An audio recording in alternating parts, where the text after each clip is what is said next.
खुलुमबाय गोजोन फुंबिलिनि गासैबो बडलेण्ड बुब्लिनि अनसायगिरिफोरखौ बरायग्रोबाय।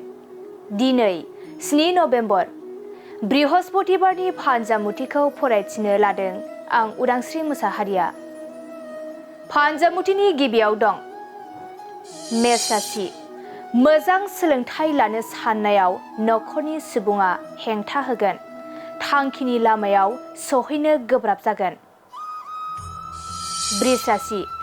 जेंनाफोरा जोबस्रांनाय नङा, दुखु दाहाजोंनो साना बारलांगोन। मिथुन राशि।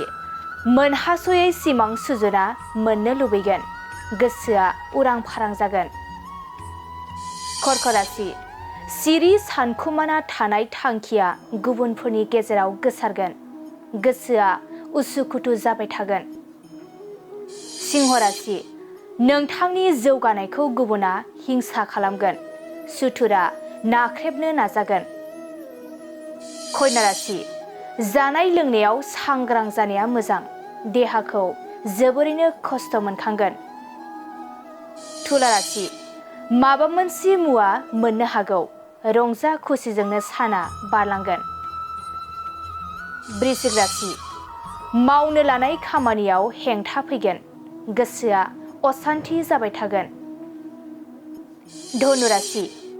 गोदान रादाय खानो हागोन, नखराव बयनिबो रंजानाय फैगोन। मकर राशि। गावनि आंगोजों नागारना थांजानो हागौ, दुखुजोंनो गोसोआ खामग्लिलांगोन। कुम्भ राशि। धोन दौलत आरजिना लानो हागोन, बेफार फालांगियाव मुलाम्फा जागोन। मीन राशि। समाजनि बेरेखा खामानि मावगोन, गुबुननि गाज्रि नोजोराव गोग्लैगोन। दिनै सानसेनि राशि फरायथिनायाबो एसेनोसै। आसा खालामो नोंथांनि दिनैनि साना मोजाङै मोजां थांगोन। बेखौ बडलेण्ड बुब्लि नखरनिफ्राय मिजिंथिबाय। गोजोन्थों।